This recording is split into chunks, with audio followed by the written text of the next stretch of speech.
удирдах ажилтан гендрийн хэвшмэл ойлголтоос сэргийлэх ёстой вэ? Байгууллагын эрэгтэй, эмэгтэй ажилтнанд ажил үрэх хуваарлах, үнэлж дүгнэх, өснө дэвших карьерийг төлөвлөх, дэмжиж туслах, удирдан чиглүүлэхэд хэвшмэл ойлголт хэмээх алдаа заасан програм ашиглаж, гендрийн ялгуурлал гарахгүй байхын тулд шүү дээ.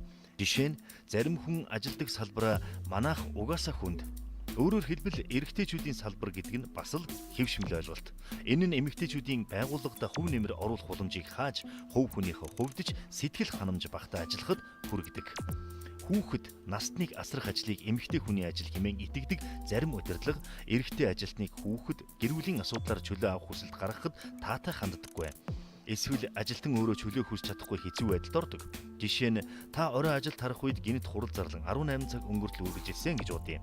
Хүүхдээ цэцэрлэгээс авах ёстой ажилтан залуу хэлж чадахгүй дүлгэрэн анхаарал нь төвлөрөхгүй суух тэр үед хүүхэд нь мөнгө цэцэрлэгийнхээ манаачийн хажууд аавыгаа эрхийг хүлээн суун хэмээн төсөөлөн бодно.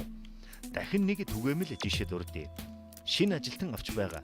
Эсвэл яг адилхан ур чадвартай эмэгтэй эрэгтэй хоёр ажилтны хэнийг нь албан тушаал дэвшүүлэх вэ гэдэг сонголтоо тулгарсан удирдах ажилтан эмэгтэй нь хүүхэд гаргаад чөлөө авна, эсвэл хүүхэд өвдөх, гэр орны асуудал яриад ачаал даахгүй байх гэд эрэгтэйг нь сонгох хандлагатай байдаг.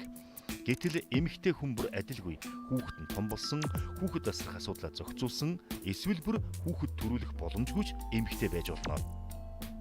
Гэтэл ажиллах урам зоригтой байсан эмэгтэйд ингэж хандсны үрээр нэг ажилтныхаа нөөц боломжийг бүрэн ашиглахгүй өнгөрөх нь танаа байгууллагад харамсалтай биш гэж үү? Цөөхөн хүн амтай хөдөлмөр эрхэлдэг нь бүрч цөөхөн Монгол улсын хувьд энэ бол зайлшгүй анхаарах асуудал юм аа. Та гендрийн асуудлаар мэдлэгтэй, мэдрэмжтэй бол бусдад үлгэрлэж, ажил амьдралын асуудлаа зөв шийдэхэд нь тусалж болно. Жишээ нь эхнэрээсээ бага цалин авдаг хэмээн гутарч байгаа ажилтнаа заавал нөхөр нь илүү цалин авах ёстой гэдэг хэвшмэл буруу ойлголт, цалингийн хэмжээ гэр бүлийн харилцаанд нөлөөлөх ёсгүй, гагцхүү бие бие ойлгож дэмжих нь чухал гэдгийг хэлж зөвлөвөл тун сайн үйлвэлээ.